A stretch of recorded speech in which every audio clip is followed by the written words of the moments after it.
A paz do Senhor Jesus a todos, na beira do mar, trazendo um vídeo para vocês aqui. Estava um tempinho já distante de vocês, sem trazer material. E, de fato, né, eu sempre falei aqui no canal que eu não sou youtuber, não estou aqui atrás de likes, nem de inscritos, mas de fazer o trabalho que eu preciso falar, né, trazer o material que eu preciso trazer que não vem sendo falado. Essa é a minha missão, assim, de verdade. E agradeço de fato mesmo a todos que têm se inscrito, porque vocês estão se inscrevendo não é por mim, não é por me conhecerem, vocês estão se inscrevendo porque vocês gostam, assim como eu, de aprender sobre a palavra de Deus. E mesmo com coisas difíceis que eu venho trazendo aqui, vocês estão se mostrando com muita maturidade. Eu vejo pessoas assim que me surpreendem mesmo, porque são dias difíceis que nós estamos vivendo, e verdadeiros cristãos são assim, têm maturidade para escutar as profecias, e mesmo que sejam difíceis, procurar ter entendimento antes de sair criticando ou causar brigas e intrigas por causa das profecias. Então eu fico muito feliz de ver isso, e vocês me dão muita alegria como igreja de Cristo aqui nesse mundo. E então, né, eu não vou ficar assim trazendo vídeo aí sem base, ou trazendo vídeos só por trazer, porque não é esse meu objetivo aqui, né? Eu não sou youtuber, não me considero youtuber.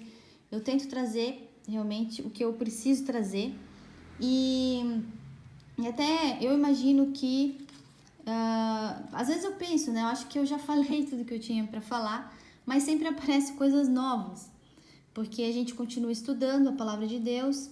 E hoje eu quero compartilhar com vocês que eu tive um sonho na segunda-feira, dia 9, que eu não lembro nada do meu sonho, não lembro nada mesmo, mas eu só lembro de uma palavra, porque era como se muitas coisas acontecessem, tudo relacionado com essa palavra. Então eu acordei e essa palavra não saiu mais da minha mente. Eu não sei se foi um sonho profético, se não foi, mas eu gostaria de compartilhar aqui, porque na semana passada eu tive um outro sonho, aí era com algo relacionado com a minha família, e esse sonho se cumpriu. E aí quando isso acontece, eu fico muito triste, porque eu não compartilhei com as pessoas, eu não falei com as pessoas. E aí depois que se cumpre, aí não tem como você chegar e dizer, não, eu sonhei com isso, eu vi isso, ninguém vai acreditar. E é por isso que diante disso que me aconteceu, eu pensei, não, eu tenho que falar sobre isso. Até mesmo porque são tantos sonhos, é tanta gente colocando sonhos, que eu às vezes eu não quero estar tomando o tempo de vocês com sonhos que talvez não sejam proféticos. Mas diante disso, surgiu aqui também outra coisa que eu quero falar com vocês. Então, além do sonho, eu quero trazer essa interpretação aqui da palavra da profecia que está em Zacarias.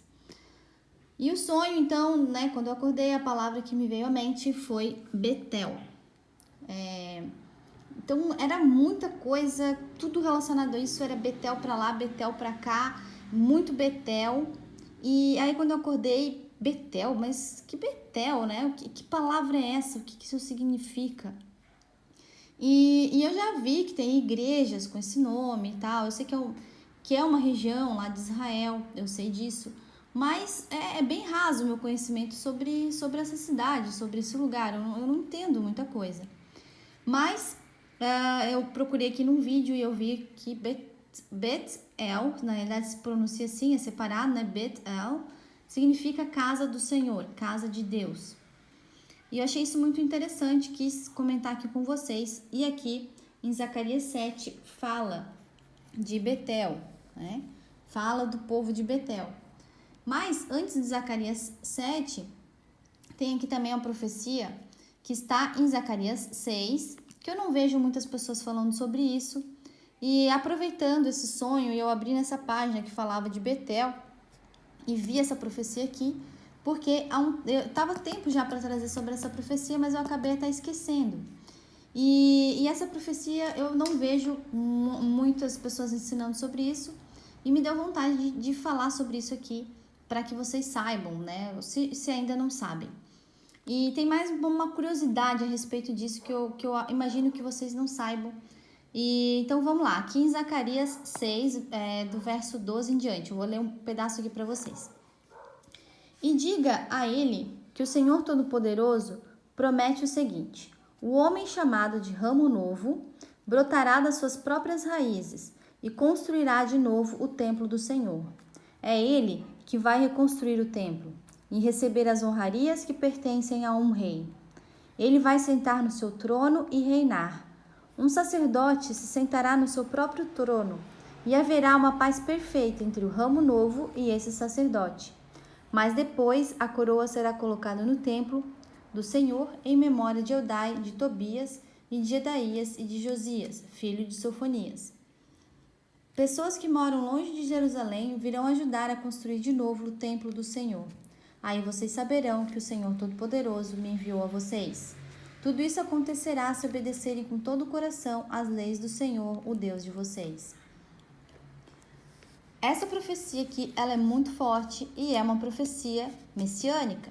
É uma profecia que Zacarias recebeu e que se cumpriu com o Senhor Jesus. Ele foi antecedido pelo profeta João Batista. E o João Batista é o sacerdote, o ramo novo é Jesus. Quem vai reconstruir o templo e receber as honrarias de um rei é Jesus Cristo. E quem que vai imitar o Senhor Jesus, fingir que vai reconstruir lá na terra dele agora? É o anticristo. Mais uma confirmação de que tudo que está se montando lá na terra do Senhor é o governo do anticristo.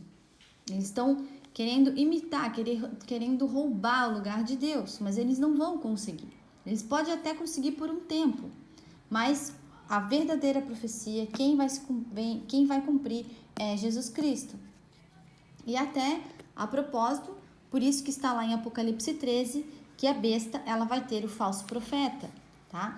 Porque eles querem assumir o templo do Senhor, eles vão imitar, eles vão fazer uma coisa, uma aberração lá, né? Por isso que eu não entendo as pessoas que acreditam que as coisas que acontecem com a terra do Senhor lá agora, com aquela bandeira que é o símbolo 666, acham que o Senhor está ajudando aquela nação.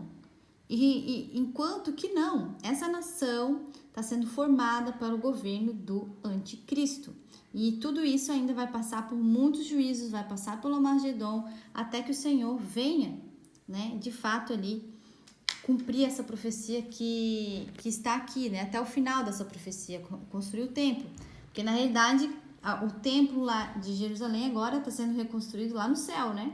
Porque a nova Jerusalém vai vir do céu. Essa que está ali, pouca coisa eu acho que vai se aproveitar de tanta coisa de adoração, né, ocultismo, paganismo que está sendo feito lá, né?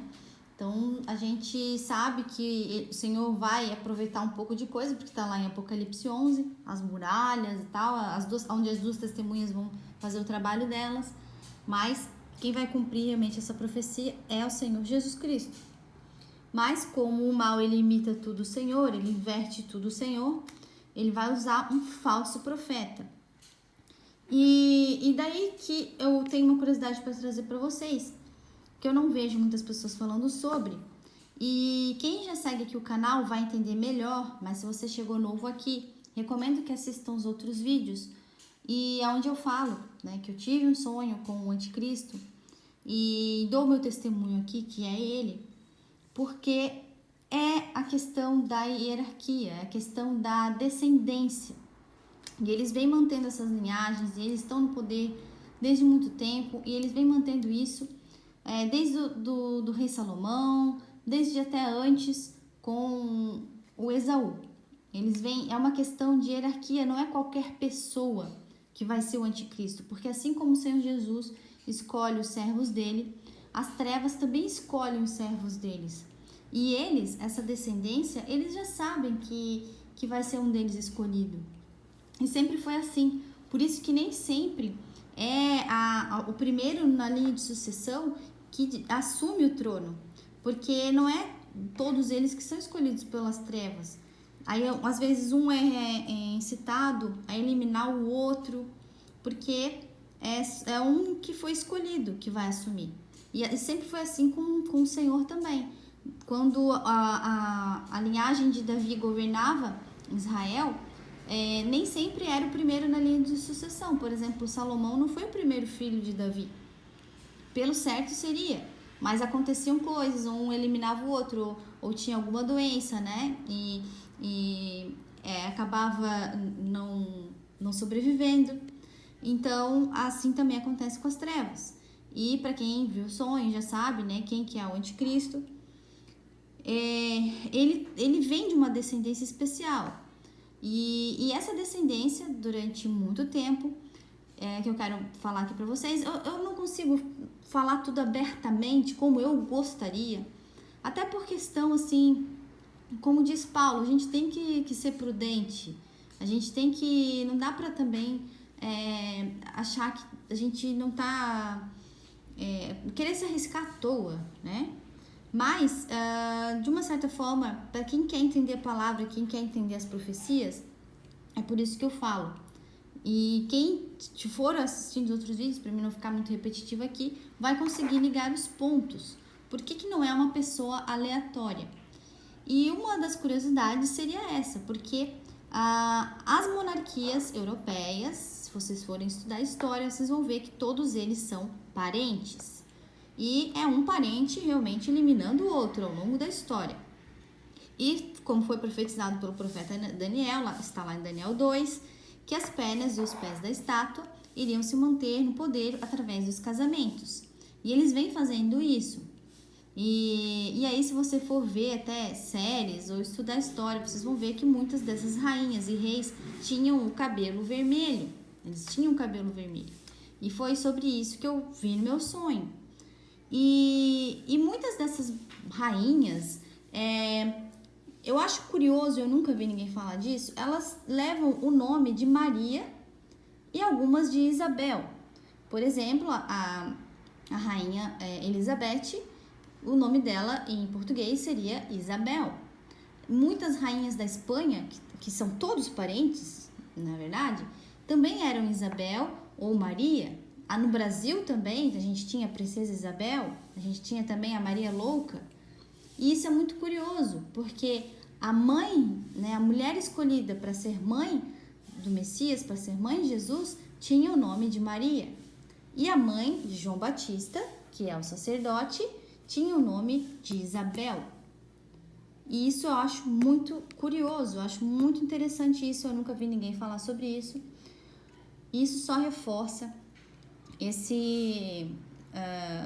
essa profecia, esse sonho que eu vi que estava relacionado com essa linhagem, né? Que eles são escolhidos das trevas, eles sabem disso e desde muito tempo que eles vêm sendo preparados para isso.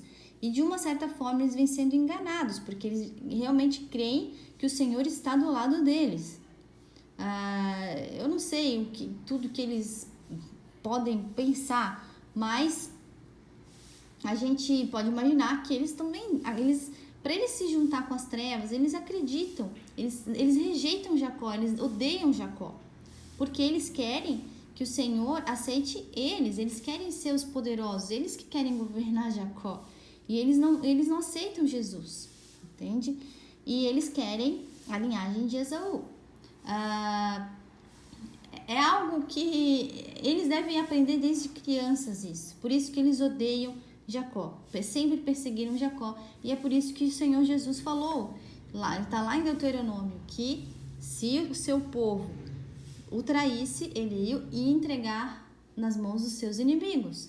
E está no livro de Ezequiel, se eu não me engano, Ezequiel 35, se não me fala a memória, que Esaú odeia Jacó. E isso não mudou durante os séculos. Isso não muda, eles odeiam, e é por isso que eles odeiam Jesus, porque Jesus escolheu vir de Jacó. E então as pessoas ficam muito concentradas em que o anticristo seja descendente, seja judeu, mas ele precisa ser descendente de Davi. E o anticristo, de uma certa forma, ele vai ser descendente de Davi.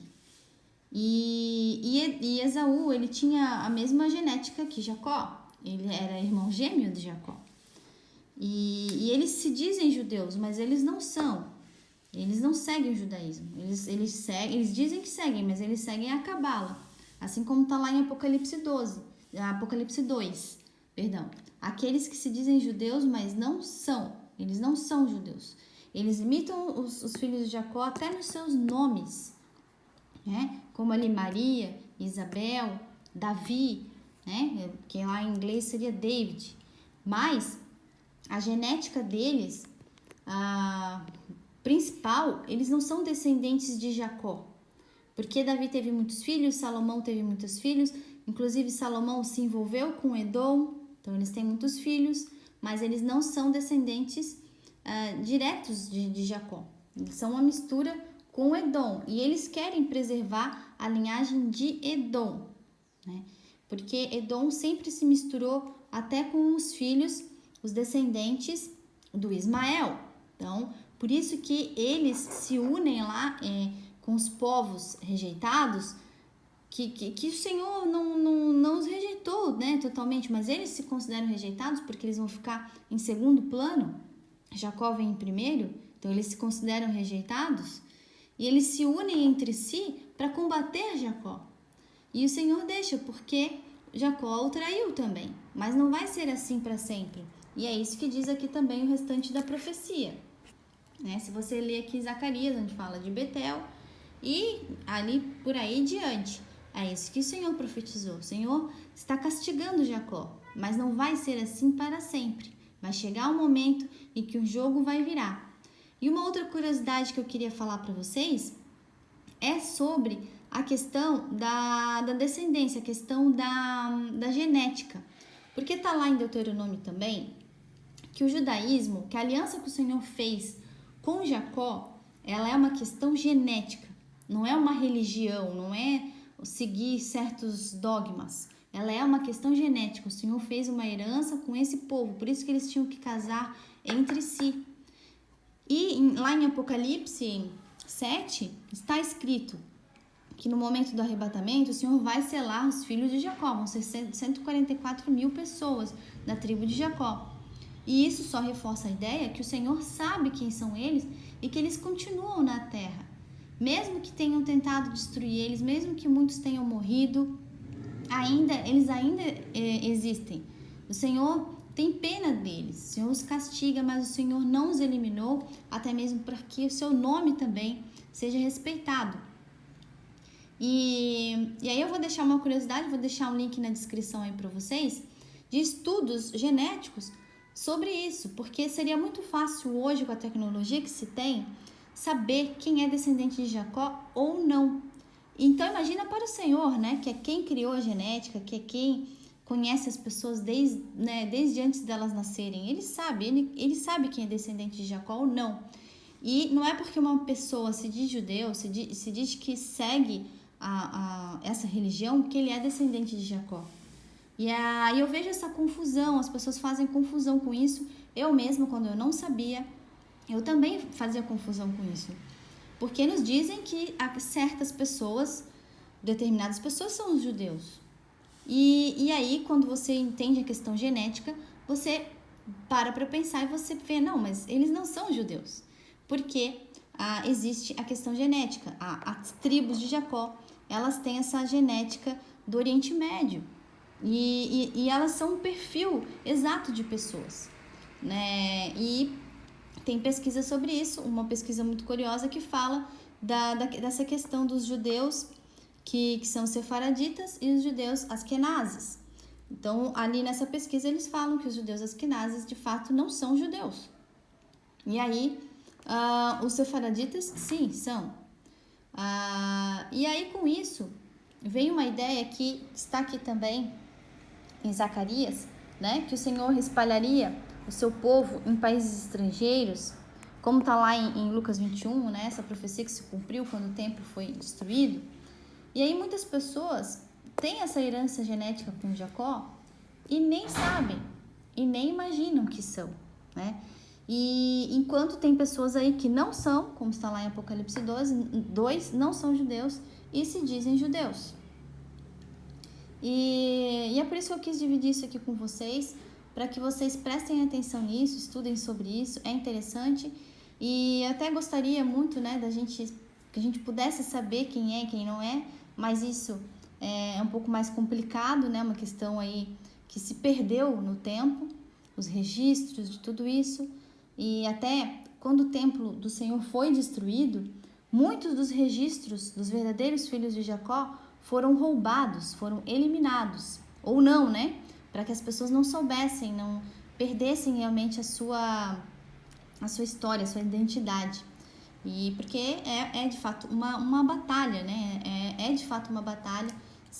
Tem um lado inimigo que vem tentando eliminar o povo do Senhor, mas eles nunca vão conseguir, porque como está lá no Salmo 121, o Deus de Israel, ele nunca dorme. Ele está sempre pronto para proteger o seu povo.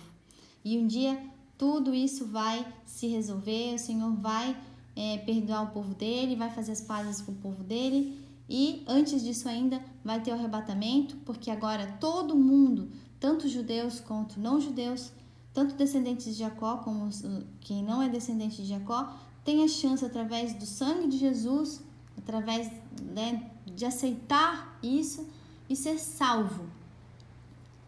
E esse é o momento para isso, enquanto o Senhor está dando tempo, né? Enquanto ainda a porta está aberta, digamos.